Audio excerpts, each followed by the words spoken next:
non-tasters in the room? So 1, 2, 3, 4, 5, 6, 7, 8. Who are the tasters in the room? Okay, that makes sense. The ability to taste that bitterness depends on your genes, right? What genes you got at birth. And it just so happens the ability to taste is controlled by a dominant gene. So usually when I poll the class, usually I have more tasters than non-tasters. The only way that you could be a non-taster is if you have 2 recessive alleles. So at the moment of conception, Dad brought a recessive allele and Mom had a recessive allele. And then 16 years later in Mr. Belmonte's class, you can't taste PTC. All right? I'm a taster too. Tastes nasty, doesn't it, that PTC? Wasn't that bad? It's still on my tongue. And the non-tasters are just sitting there going, it tastes like paper. No, it tastes more. It tastes just a little like mold at the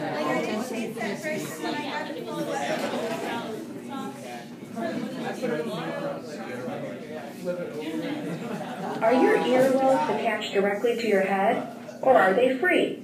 So, do your ears hang low? Can you tie them in a knot? Can you tie them in a bow?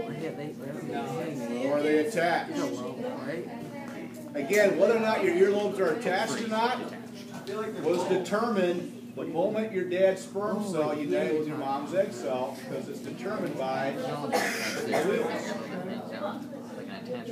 Both earlobe attachment and the ability to taste PTC's bitterness are traits inherited in a pattern predicted in the 19th century by an Austrian monk named Gregor Mendel.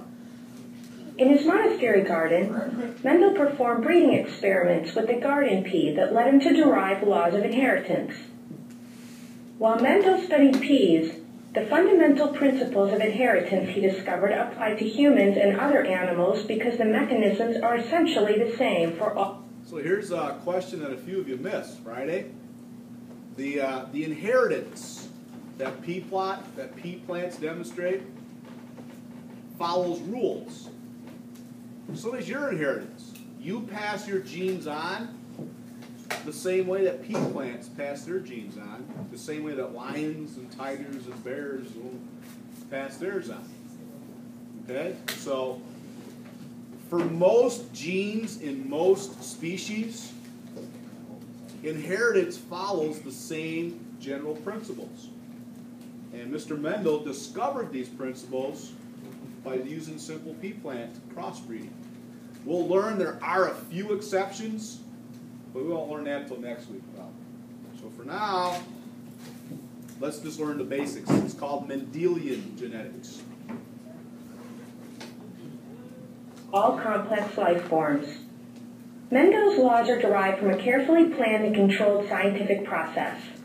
In this presentation, we'll first look at Mendel's experiments.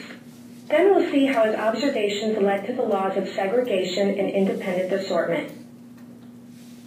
All right, so back to Mendel's law. Why did Mendel choose the pea? First, peas have many easily distinguishable features. For example, pea flowers are either purple or white. Mendel studied 7 individual traits: flower color, flower position, seed color, seed shape, pod color, pod shape, and plant height. You got old news here, right? These are already in your notes. Second, peas are easy to grow, so Mendel could collect data from thousands of plants, making his statistical analysis more accurate. Finally, Mendel could manipulate their reproduction to control which plants mated with which. So he could cut the stamens off various flowers. He could use paint brushes to pollinate. Pretty easy to do that with pea plants. So 3 main reasons why pea plants was such a good plant to use to help figure out how heredity works. Pea plants usually fertilize themselves, as pollen released from the male reproductive organ, the stamen, lands on the female reproductive organ, the carpel. Right, it's actually the stigma of the carpel, right? The sticky stigma. Mendel performed cross-pollination, or fertilization between plants. By removing the stamens from a plant and brushing pollen from the stamens of another plant onto the carpel with a paintbrush. Mendel used only true breeding plant strains in his experiments. A true breeding strain is composed of identical individuals that always produce offspring with identical characteristics. What's the other word we use to describe true breeding? Purebred. Purebred. When cross-pollinated. Before starting his experiments, Mendel cross-pollinated plants for several generations to make sure they were true breeding. An X between parents indicates a cross, and an arrow connects parents with their offspring. Mendel studied each of the 7 traits one at a time for many generations.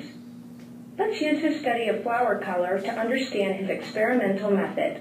This is where we left off Thursday, right? Purebred purple crossed with purebred white. What happened? Mendel's first set of experiments involved a monohybrid cross, which is a cross between 2 individuals that differ in only one trait. All right, so half of the challenge to doing genetics problems is not getting bogged down and intimidated by some of the terms. Monohybrid?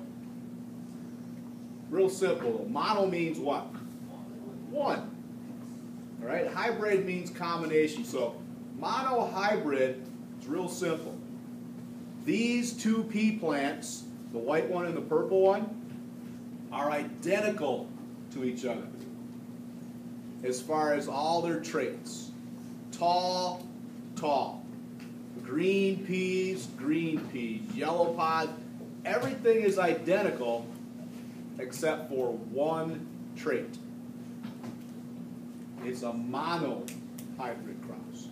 The one thing that's different, the color of their flowers. Everything else is the same. All right? Now, what if we crossed 2 plants that were different in 2 traits? What do you think we'd call that cross? A dihybrid cross. And we'll do those later on tomorrow or Thursday. But for now, we're keeping it simple. Monohybrid crosses only cross plants or animals that are different at one trait. All right? Doesn't happen a lot, of course, with us, but with plants we can work that out. For example, he crossed true breeding white flowered plants with true breeding purple flowered plants. The original generation of any crossing scheme is called the parental or P generation. The offspring of the parental cross belong to the first filial or F1 generation. All right, so here's the results I didn't tell you last week. First, the original cross is called the P generation or the parental generation. Okay? And remember Mendel crossed true breeding purple with true breeding white? Check it out. They're all purple. This is called the F1 generation. Use the subscript 1. And the F stands for this word.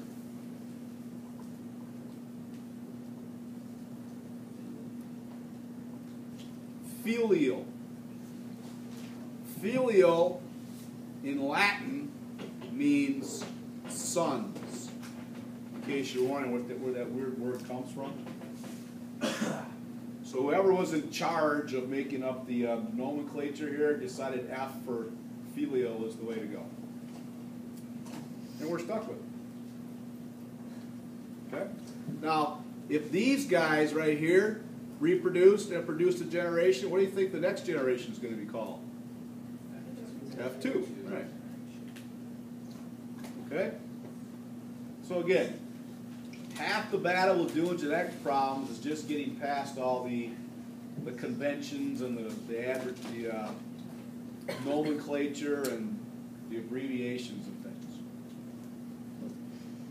All purple, no white, no lavender, all purple.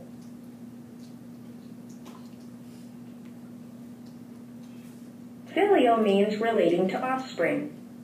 After he obtained the F1 plants, he allowed them to self-pollinate. All right, so next thing he did was he allowed all the F1s to exchange pollen. Right? So, what did the F2 generation